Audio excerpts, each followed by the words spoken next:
السلام علیکم ورحمۃ اللہ وبرکاتہ۔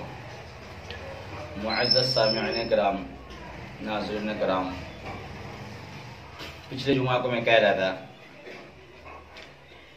کہ آج کل کے دوران میں مسلمان کیوں پریشان ہیں۔ وجہ بہت سارے ہیں، ان میں سے میں کئی وجہ کو آپ کو بتاتا ہوں۔ خاص کر کے مسلمان ماحول میں بھی دیکھیے، ہم سب کہتے ہیں کہ مسلمان کو ستایا جاتا ہے، مسلمان مظلوم ہوئے، مسلمان جگہ جگہ پریشان ہیں۔ آخر کیوں؟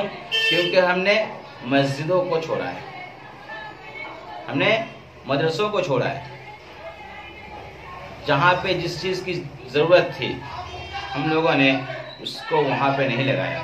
اہل علم کی قدر نہیں کرتے ہیں، خاص کر کے میکسیمم جگہوں میں بھی اماموں کی قدر نہیں کرتے ہیں، علماءوں کی قدر نہیں کرتے ہیں۔ اسی لیے تو مسجد ہمارے اندر سے چلا جا رہا ہے۔ بابری مسجد ہم کھو چکے ہیں، ایئرپورٹ کی جانب جو مسجد ہے اب اس مسجد کے اوپر ہاتھ اٹھائی جا رہی ہے۔ آخر کیوں؟ کیونکہ ہم نے مسجد کے اندر راجنیتی، مسجد کے اندر بہت سارے فتنہ فساد پھیلا چکے ہیں، ہم خود پھیلاتے ہیں۔ ہم مسلمان جو ہیں کسی دوسرے کی پرابلم نہیں ہے اس کے پیچھے میں۔ دیکھیے، ہم علماء کے پیچھے سازش کرتے رہتے ہیں، امام کے پیچھے سازش کرتے رہتے ہیں۔ امام کو کسی بھی پرابلم ہو تو اس کے پیچھے ہم کچھ نہ کچھ بولتے رہتے ہیں، چاہے وہ کچھ بھی کرے۔ اگر امام صاحب کبھی لمبی دعا کر دیں تو پرابلم، اگر چھوٹی دعا کرے تو پرابلم، لمبا سورہ پڑھے تو پرابلم، اگر نماز کو چھوٹا کرے تو پرابلم۔ امام صاحب اگر دیکھیے، آج کل کے دوران میں امام کرنا یعنی امامت کرنا سب سے زیادہ مشکل کام ہے۔ سب سے زیادہ مشکل کام کیا ہے؟ امامت کرنا۔ صحابہ کرام رضی اللہ عنہم اجمعین کے دور میں اس وقت ہم سب جانتے ہیں حضرت سعد بن ابی وقاص رضی اللہ تعالیٰ عنہ، وہ جلیل القدر تھے، صحابی تھے، بہت بزرگ صحابی تھے، کتنے فتوحات کیے ہیں، کتنے غزوات میں شریک ہوئے ہیں۔ حضور صلی اللہ علیہ وسلم کسی صحابی کے بارے میں ایسا نہیں فرمائے کہ میرے ماں باپ آپ پر قربان۔ وہ صحابی بہت سارے جنگوں میں حضور صلی اللہ علیہ وسلم کے ساتھ شریک تھے، فتوحات بھی حاصل کیے ہیں، لیکن جب امامت کرنے لگے کوفہ میں امامت کرنے لگے تو اس وقت اعتراض ہوا ان کے امامت کو لے کر۔ محترم بزرگوں دوستو، یہ آج کل کا دوران نہیں ہے، اس وقت کا کہا۔ کتاب میں آتا ہے کہ اس وقت ان کے بارے میں شکایت ہو رہی ہے۔ کیا شکایت کر رہے ہیں؟ کہ ان کی نماز صحیح نہیں ہے، ان کی نماز ٹھیک نہیں۔ تو کوفہ سے شکایت مدینہ تک پہنچ گئی، حضرت عمر فاروق رضی اللہ تعالیٰ عنہ کے پاس۔ تو تحقیق کے لیے حضرت عمر رضی اللہ تعالیٰ عنہ دو صحابی کو بھیجے تھے تحقیق کرنے کے لیے کوفہ میں۔ شکایت آئی کہاں سے؟ کوفہ سے مدینہ، پھر مدینہ سے تحقیق کے لیے چلے گئے وہاں، تاکہ تحقیق کر کے آئیں کہ سارے مسجدوں میں تحقیق کیا گیا، لیکن کسی نے بھی قائل نہیں کیا کہ ہاں وہ ایسے ہیں کہ ان کی نماز ٹھیک نہیں ہے۔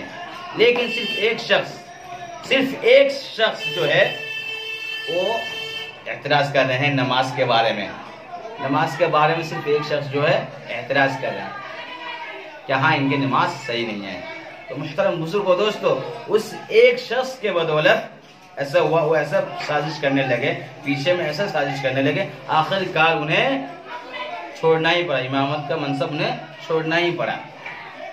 تو اس وقت حضرت ابی وقاص رضی اللہ تعالیٰ عنہ بددعا فرمایا تھا کہ اگر اے تیرا بندہ اگر نام و نمود کے لیے اٹھا ہے تو اس کے عمر میں برکت دے، اس کو عمر میں برکت دے، یعنی لمبا کر دے، اور اس کو فقیری میں ڈال دے، اور اس کو فتنہ میں ڈال دو۔ کیا کریں؟ اللہم ان کانا ھذا عبدک کاذبا قام رياء وسمعة فأطل عمره وأطل فقره وعرضه بالفتن. تو محترم بزرگوں دوستو، میں آپ سے کہہ رہا ہوں، میں خاص کر کے مسجد کے کمیٹیوں کو کہہ رہا ہوں، مسجد کے سیکرٹری جو ہیں، مسجد کے متولی جو ہیں، جو ممبران جو ہے، میں ان سے کہہ رہا ہوں، آپ لوگ کا ہاتھ گزارش کر رہا ہوں کہ آپ کبھی بھی اماموں کے پیچھے، علماء کے پیچھے سازش نہ کریں، ورنہ حال ایسا ہوگا جیسا کہ حال اس دوران میں ہوا تھا. اس وقت کیا ہوا؟ انہیں جب بددعا کیا گیا تھا، جب بددعا دیے تھے، تو ایک وقت ایسے آیا تو کچھ لڑکیاں گزر رہی تھی، کچھ لڑکیاں بچیاں گزر رہی تھی راستے میں سے، تو ایک بڈھے نے ان کو چھیڑخانی کر رہا تھا. تو اس بڈھے کو پوچھا گیا کہ کیوں چھیڑخانی کر رہے ہو؟ تو وہ بڈھا کہنے لگے کہ مجھے تو ابھی وقاص نے، سعد بن ابی وقاص نے مجھے بددعا کی ہے، اس لیے میری عمر بھی اتنا لمبی ہو گئی اور میں چھیڑتا رہا. کیوں؟ محترم بزرگوں دوستو، امام کو چھیڑتے تھے، امام کے پیچھے سازش، علماء کے پیچھے سازش. حالانکہ العلماء ورثۃ الانبیاء، انبیاء کے وارث ہیں، علماء انبیاء کے وارث ہیں، لیکن ہم ان کو کچھ بھی ہو کہہ دیتے ہیں، الٹا پلٹا کچھ بھی کہہ دیتے ہیں. تنخواہ تو دیتے ہیں کم، لیکن کام کرواتے ہیں بہت زیادہ. کہتے ہیں پنکھا بند کرو، یہ کرو، فلاں کام کیوں نہیں ہوا، فلاں کام کیوں نہیں ہوا. 1 منٹ پہلے اگر اٹھ جائے تو پرابلم، 1 منٹ بعد بھی جائے تو پرابلم. محترم بزرگوں دوستو، کیا کریں گے امام، کیا کریں گے؟ آج کل کے دوران امامتی کرنا سب سے زیادہ مشکل کام ہے، سب سے زیادہ مشکل کام ہے. ہاں بالکل، حالانکہ اسے تو اس کے کام نہیں سمجھنا چاہیے، حالانکہ اسے کام نہیں سمجھنا چاہیے. امامت کا درجہ کتنا عالی مرتبہ ہے، چاہے امام جتنا بھی عالی مرتبہ کردار کا ہونا کیوں ہو، چاہے وہ عالم ہو، حافظ ہو، مفتی، چاہے جتنا بھی بڑا ہو، ہم ان کے اوپر بولتے رہتے ہیں. جو آدمی گھر میں اپنے بہو کے پاس مار کھاتے ہیں، اپنے سب کے پاس مار کھاتے ہیں، وہ آدمی بھی آ کے یہاں پہ انگلی اٹھا کر بات کرتے امام کے سامنے. آخر کیوں؟ امام اگر بیان کرے تو پرابلم. دیکھیے بیان جب کرتے ہیں، کتنے شرابی بیٹھے ہوئے رہتے ہیں، زناخور بیٹھ کے رہتے ہیں، سود خور بیٹھے رہتے ہیں، فاسق فجار بیٹھے رہتے ہیں، بے ادب بیٹھ کے رہتے ہیں، کتنے بیٹھ کے رہتے ہیں. تو امام صاحب کو سوچنا پڑتا ہے کہ ہم کیا کہیں، کیا تقریر کریں. تو اس سے بھی کچھ نہ کسی کو پرابلم ہو جاتا ہے، اور وہ سوچتے کہ ہمیں کہہ رہے. کیوں؟ محترم بزرگوں دوستو، باز آ جائیں، ورنہ بہت ہی ایسے تو برا ابھی ہم لوگ کا جو ہے پورا سچویشن ہو گیا، اس سے بھی اور بدترین حالات ہمارے سامنے آنے والے ہیں. یہ علماء جو ہے اللہ سے ڈرنے والے ہیں. انما یخشی اللہ من عباد العلماء. یہ جو علماء جو ہے اللہ سے ڈرتے ہیں، اور آپ اس علماء کے پیچھے میں سازش کرتے رہتے ہیں، پروپیگنڈے کہتے رہتے ہیں. اگر کسی ایک شخص کو اعتراض ہوتا ہے، وہ ہر شخص کو کانا پھوسی کرتے رہتے ہیں، ان کے کان میں کرتے بیچارے کو امام سے ہٹاتے ہیں. بیچارے امام کیا ہیں؟ ذرا غور سے سنیے. جو ذمہ دار مسجد ہے، جو مسجد کے سیکرٹری ہیں، کیشیئر ہیں، پریسیڈنٹ ہیں، خاص کر کے آپ لوگوں سے کہہ رہا ہوں، گزارش کر رہا ہوں، الحمدللہ آپ لوگوں کو اللہ تعالی نے معین کیے ہیں اچھے کاموں کے لیے. یہ ذمہ داری آپ خود نہیں لیے ہیں، آپ کو یہ ذمہ داری دیا گیا ہے، یہ ذمہ داری آپ کو دیا گیا ہے. آپ اس کا جو ہے فائدہ اٹھائیں. آپ کو جو پاور دیا گیا، اس پاور کو اچھے کام میں لگائیے. آپ اس پاور کو اچھے کام میں لگائیے.